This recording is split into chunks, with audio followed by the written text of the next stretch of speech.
Olá, eu sou a professora Bruna Nicoleto Guerque, professora do curso de nutrição da UX e integrante do NAPSE, o Núcleo de Apoio à Pesquisa Científica do Hospital Geral de Caxias do Sul. Esse vídeo traz os tipos de estudo e a hierarquia da evidência científica. Aqui eu estou projetando para vocês uma pirâmide com os tipos de estudo e essa hierarquia da evidência científica, da mais robusta para a mais fraca. Aqui o topo da pirâmide ele é composto pelas meta-análises e revisões sistemáticas. O que é isso? Uma revisão sistemática é justamente uma revisão da literatura que é realizada de forma sistemática. São selecionadas bases de dados e dessas bases de dados são selecionados alguns artigos científicos com um critério de elegibilidade. Então, assim como talvez num outro estudo original a gente tem alguns critérios para selecionar os participantes de uma pesquisa, uma revisão sistemática ela tem critérios para selecionar os artigos que vão ser incluídos na pesquisa também. Ela é a melhor evidência justamente porque ela compila tudo que existe já publicado sobre determinado assunto. Por exemplo, se a gente quer avaliar o efeito da obesidade em desfechos pós-transplante renal, nessa situação a gente vai selecionar com critérios estudos que tenham efetivamente avaliado pacientes com e sem obesidade e que tenham avaliado esses desfechos pós-transplante. Com esse compilado, a gente consegue ter um olhar mais abrangente do que já existe na literatura sobre essas associações. Quando a gente tem evidências suficientes e evidências quantitativas, a gente pode transformar essa revisão sistemática em uma meta-análise, que justamente faz uma análise estatística desses dados obtidos na revisão sistemática. Por isso, ela se encontra aqui no topo da pirâmide. Tudo que a gente gostaria de respostas, né? Se a gente tivesse uma meta-análise, sem dúvida é o tipo de evidência mais robusta que a gente encontra. E quando já existem vários artigos originais sobre o tema, e esse compilado de forma criteriosa nos dá uma resposta muito mais robusta, né? Muito mais forte do que eu avaliar artigos individuais. Bom, nem sempre eu consigo uma revisão sistemática, uma meta-análise de um determinado tema que eu quero obter resposta, né? Então, eu vou aqui para a parte de baixo da pirâmide, onde eu venho encontrar os estudos randomizados e controlados, aqueles ensaios clínicos randomizados.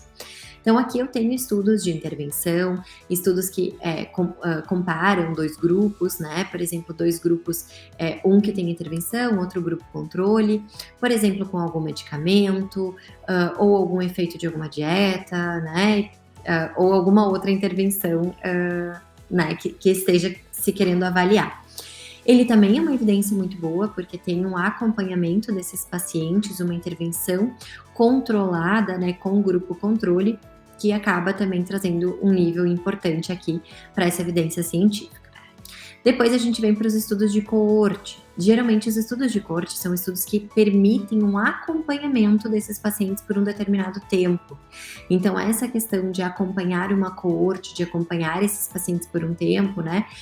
Ele pode ser prospectivo, né? Que a gente vai acompanhando essa coorte, ou retrospectivo, né? Olhando desse momento para trás. Mas exige essa questão do tempo, né? Que a gente tem essa variável ao longo do tempo. Também é interessante justamente porque a gente tem, né, esse acompanhamento, né? Os estudos caso-controle, geralmente eles são selecionados com base no desfecho que a gente quer avaliar. Por exemplo, eu vou selecionar os meus casos, que são pacientes com diabetes, e os meus controles, que são pacientes sem diabetes. E vou comparar esses dois pacientes em relação aos fatores de exposição. Então, aqui é importante destacar que eu não vejo questão de incidência, não vejo desenvolvimento dessas doenças, justamente porque eu já seleciono pelo desfecho, né? Então, aqui, esse objetivo geralmente é comparar essas duas populações, tá? Ele é um tipo de estudo que geralmente acontece num determinado momento. Um pouquinho mais para baixo temos também os estudos transversais. Esses estudos, eles são como se a gente identificasse uma foto, né, da população. Então, se eu tirasse uma foto nesse momento, quais variáveis eu estou olhando para aquela foto, né? Ou seja, é uma avaliação de um único momento. Eu vou ter o peso daquele paciente no único momento, o nível de atividade física dele no único momento.